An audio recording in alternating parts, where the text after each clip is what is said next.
जय नारायण बच्चों। आज हम लोग पत्रकारीय लेखन के विविध आयाम क्या होते हैं इस विषय को समझेंगे। तो सबसे पहले जानते हैं कि पत्रकारिता क्या है। प्रत्येक व्यक्ति अपने आसपास घटित होने वाली घटनाओं के बारे में जानने को उत्सुक रहता है। नवीनतम जानकारी रखना मनुष्य का स्वभाव होता है। मनुष्य में जिज्ञासा का भाव बहुत प्रबल होता है। यही जिज्ञासा समाचार एवं व्यापक अर्थ में पत्रकारिता का मूल तत्व है। पत्रकारिता का विकास इसी सहज जिज्ञासा को शांत करने की कोशिश के रूप में हुआ। देश दुनिया में घटने वाली घटनाओं को पत्रकार समाचार के रूप में परिवर्तित करके हम तक पहुंचाते हैं। पहले वे सूचनाओं का संकलन करते हैं, फिर उन्हें समाचारों के रूप में ढालकर हमारे सामने प्रस्तुत करते हैं। इस पूरी प्रक्रिया को ही पत्रकारिता कहा जाता है। पत्रकारिता का क्षेत्र। पत्रकारिता का क्षेत्र व्यापक होने के साथ साथ चुनौतीपूर्ण भी है। लोकतंत्र के तीनों स्तंभों की निगरानी करने के साथ साथ उन्हें सचेत करना, जनहित के लिए संघर्ष करना, जन सामान्य का मार्गदर्शन करना, जनहित के कार्य करना आदि इनके दायित्व बन गए हैं। आज पत्रकारिता एक तरह का मिशन है, उसका कोई विकल्प नहीं हो सकता। राष्ट्रीय संकट के समय वह राष्ट्र का सच्चाई से साथ देती है।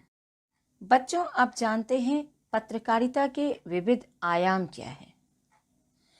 पत्रकारिता में समाचार के अतिरिक्त संपादकीय, फोटो, कार्टून आदि भी पत्रकारिता के महत्वपूर्ण आयाम हैं, जो इस प्रकार से हैं। जैसे संपादकीय। संपादकीय पृष्ठ किसी भी समाचार से अहम होता है। इसमें विभिन्न घटनाओं एवं समाचारों पर संपादक द्वारा अपनी राय व्यक्त की जाती है। संपादक के नाम पत्र इसी पृष्ठ पर प्रकाशित किए जाते हैं। अगला है फोटो पत्रकारिता। जिन बातों को 1000 शब्दों में भी नहीं कहा जा सकता, उन बातों को फोटो अथवा तस्वीर द्वारा थोड़े में कह दिया जाता है। फोटो के माध्यम से प्रस्तुत किए गए विचारों का सीधा असर पाठक पर पड़ता है। इसके बाद कार्टून कोना।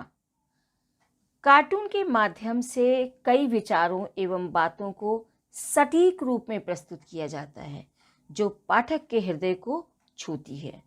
अतः कार्टून के द्वारा की गई टिप्पणी प्रभावी होती है।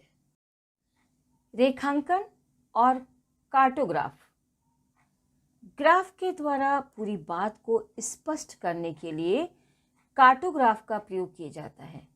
क्रिकेट का स्कोर बताना हो या सेंसेक्स के आंकड़े, ग्राफ के द्वारा पूरी बात स्पष्ट की जा सकती है। समाचार पत्रों एवं टेलीविजन में इनका प्रयोग किया जाता है। बच्चों, अब पत्रकारिता के विभिन्न रूपों को जानते हैं, जिसमें पहला है खोजपरक पत्रकारिता। खोजपरक पत्रकारिता के द्वारा भ्रष्टाचार, गड़बड़ियों आदि की गहराई से छानबीन करके ऐसे तथ्यों और सूचनाओं को सामने लाने का प्रयास किया जाता है जिन्हें छुपाने का प्रयास किया जा रहा है। दूसरा है विशेषीकृत पत्रकारिता।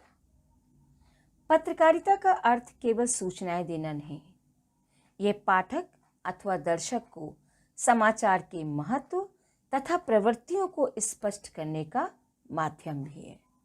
इसके लिए क्षेत्र विशेष में विशेषीकृत पत्रकारिता की आवश्यकता महसूस की गई है। पत्रकारिता में विषय के हिसाब से विशेषता के 7 क्षेत्र हैं। संसदीय पत्रकारिता, न्यायालय पत्रकारिता, आर्थिक पत्रकारिता, खेल पत्रकारिता, विज्ञान तथा विकास पत्रकारिता, अपराध पत्रकारिता, फैशन तथा फिल्म पत्रकारिता। इन क्षेत्रों में विशेषज्ञता के बाद ही समाचार विश्लेषण संभव होता है। तीसरा है वॉचडॉग पत्रकारिता। लोकतंत्र में पत्रकारिता का मुख्य उत्तरदायित्व सरकार के कामकाज पर निगाह रखना है। कहीं किसी प्रकार की गड़बड़ी को सार्वजनिक करना वॉचडॉग पत्रकारिता कहा जाता है। यह सरकारी सूत्र पर आधारित पत्रकारिता है। यह समाचार, मीडिया, सरकार तथा जनता के बीच तालमेल की कोशिश करने वाली पत्रकारिता है। चौथा, एडवोकेसी पत्रकारिता। किसी खास विचारधारा या उद्देश्य को उठाकर आगे बढ़ाने तथा उसके लिए जनमत तैयार करने वाली पत्रकारिता एडवोकेसी पत्रकारिता कही जाती है। भारत में कुछ समाचार पत्र या टेलीविज़न चैनल कुछ खास मुद्दों को लेकर अभियान चलाते हैं। उदाहरण के तौर पर जसिका लाल हत्याकांड में न्याय के लिए चलाए गए सक्रिय अभियान को देखा जा सकता है। पांचवी है वैकल्पिक पत्रकारिता। वास्तव में पत्रकारिता राजनीति, सामाजिक व्यवस्था का एक हिस्सा है। ऐसे मीडिया को मुख्य धारा का मीडिया भी कहा जाता है। इस तरह का मीडिया व्यवस्था की अनुकूल धारा में कार्य करता है, जबकि कुछ मीडिया स्थापित व्यवस्था के विकल्प के रूप में अपना कार्य संपादित करते हैं। इसे वैकल्पिक पत्रकारिता कहा जाता है। बच्चों, अब जानते हैं संपादन क्या होता है। समाचारों को एकत्रित करने से लेकर समाचारों को प्रस्तुत करने तक की जिम्मेदारी संपादक, सहायक संपादक, समाचार संपादक, मुख्य उपसंपादक, उपसंपादक आदि की होती है। समाचारों को व्यक्ति चाहे कितनी ही कुशलता से लिख ले, लेकिन उसमें फिर भी कुछ ना कुछ रह जाता है। समाचारों के रूप में दी जा रही सामग्री को अशुद्धियों रहित करके उसे पठनीय बनाना संपादन कार्य है।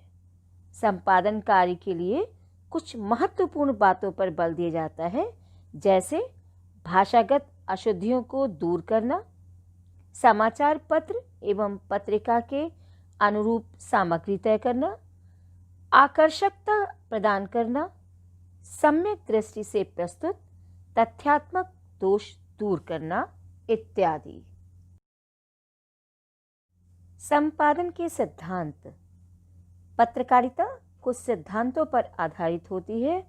समाचार संगठन अपनी विश्वसनीयता के द्वारा पाठकों का विश्वास जीत सकता है।